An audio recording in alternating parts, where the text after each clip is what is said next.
The paint I'm using is Viridian Green, Bamboo Green, and Permanent Yellow Light from Mijello Pure Pigment site. I've included the paint index number here, just in case the names of the paints vary between brands. The paper is 100% cotton 300 GSM cold press watercolor paper.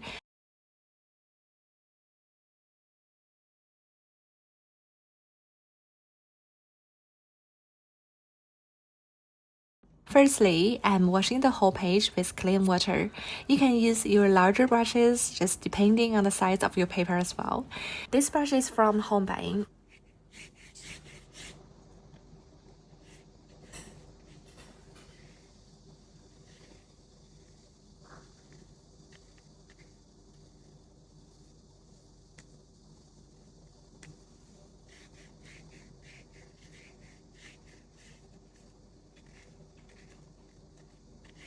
Then I'm adding some Viridian Green here and there around the bottom of the page. Start by applying the first layer with a light green color. Dab the paint on the palette, add a little water, and then apply a second layer of thicker Viridian Green directly from the tin.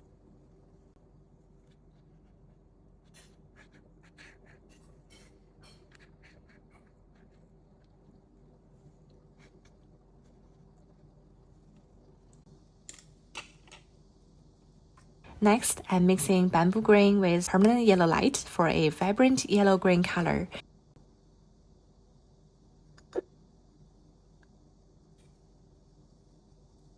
And then I'm painting this color loosely in the blank area. For this step, don't mix this new color completely mixed with the existing green on the paper. Some areas in this background should show the two colors separately.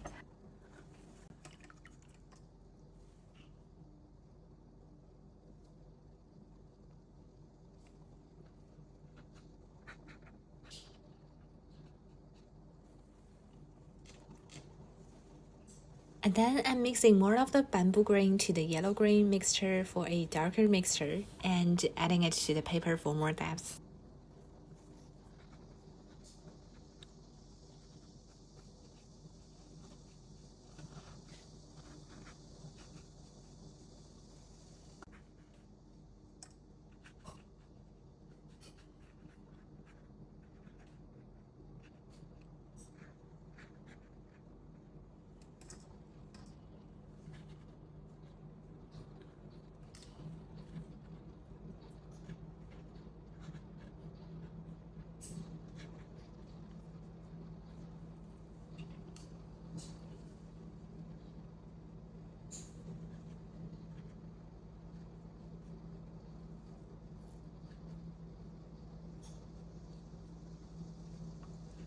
I'm going to add depth using a darker green mixed with a bit of Ivory black, and be careful, the darker green should be less watery to prevent unwanted backgrounds.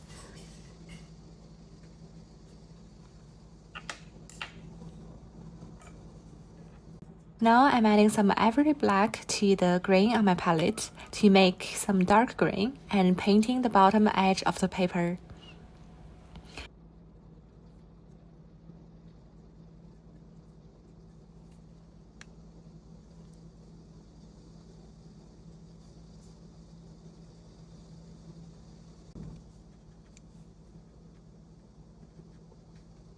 Using the brush to make it slightly bleed into the green colors above. I usually add very dark colors gradually to avoid mistakes, which may take more time but helps in achieving better results, and I suggest you do the same.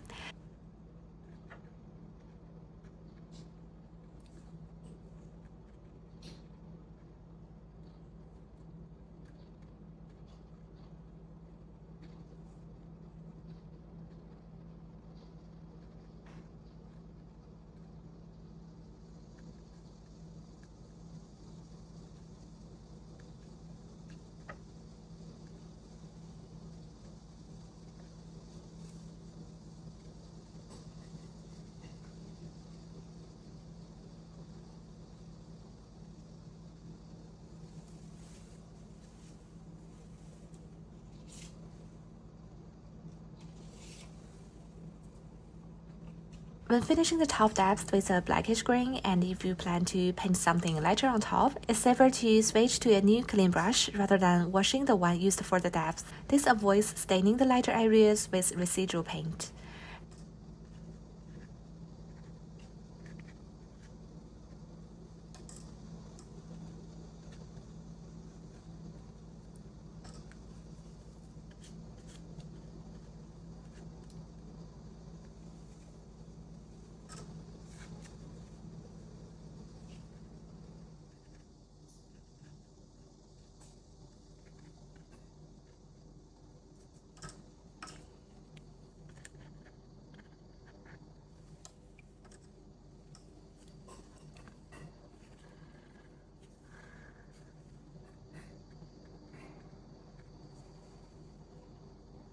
I'm creating some sunbeams here by using a clean and dry thin brush to lift the color.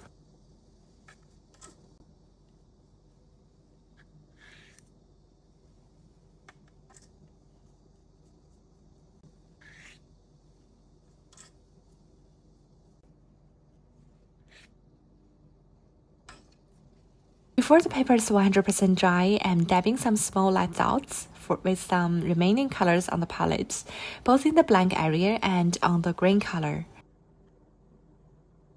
Do not use highly dispersive paint for this step, as the paper is still wet and the color will spread out and become more difficult to control.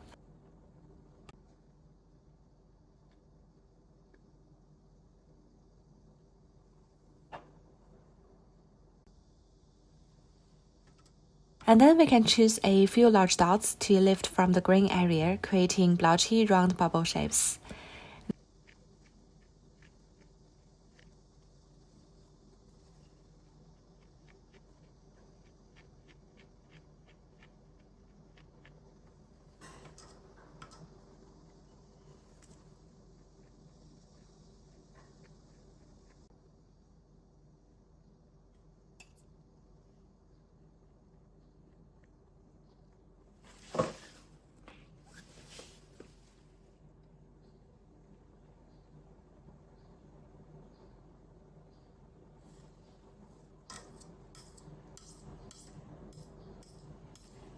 Next, I'm mixing a little phthalo blue with green and painting some thick dots on the paper.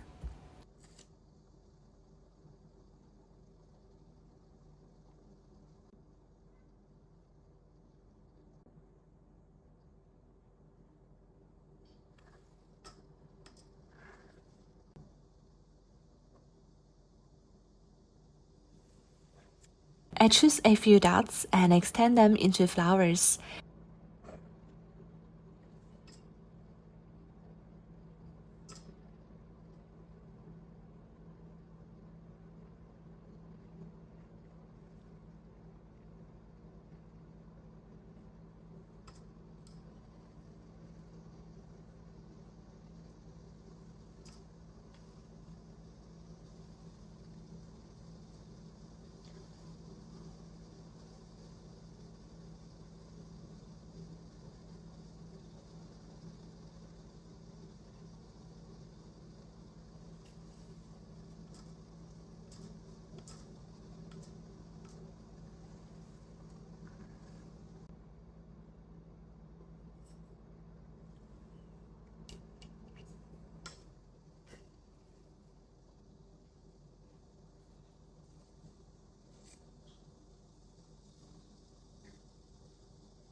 When the petals are dry, I deepen the center with the same dark color as the thick dots.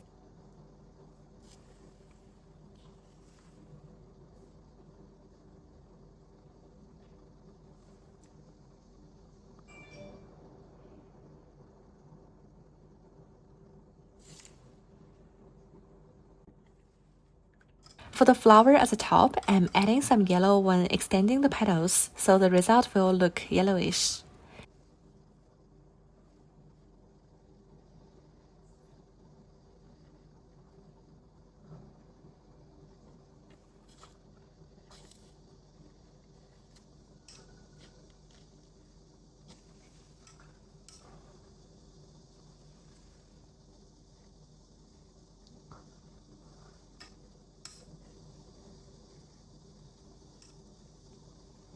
I'm using some dark green for the next flower in the green area below. Due to the transparency of watercolor, you will notice that overlapping similar colors like this will result in an unclear outcome, but you can leave it like this for a vague effect, or you could also lift the color. You can lift it by brushing the petal with water and then clean and dry the brush.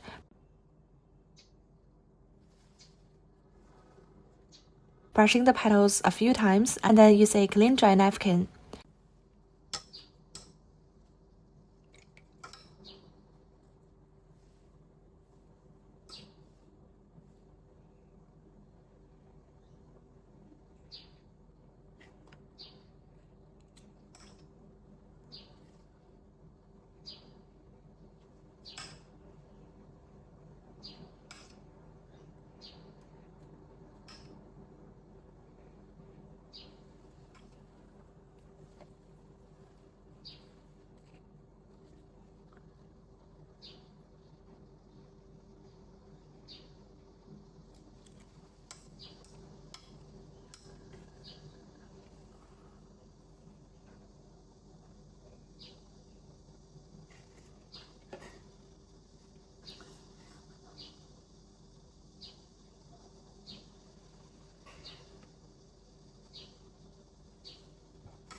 Now I'm using some white ink for some dreamy elements.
This is an acrylic box which I made to ensure the paint or ink won't splash all over the place when I do this.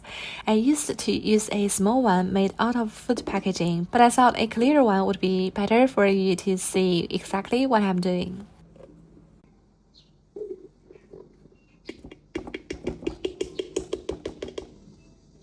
Now I'm painting the stems. I'm using a Davinci liner brush for this, and you can use any liner brush you have, but it should have a fine point.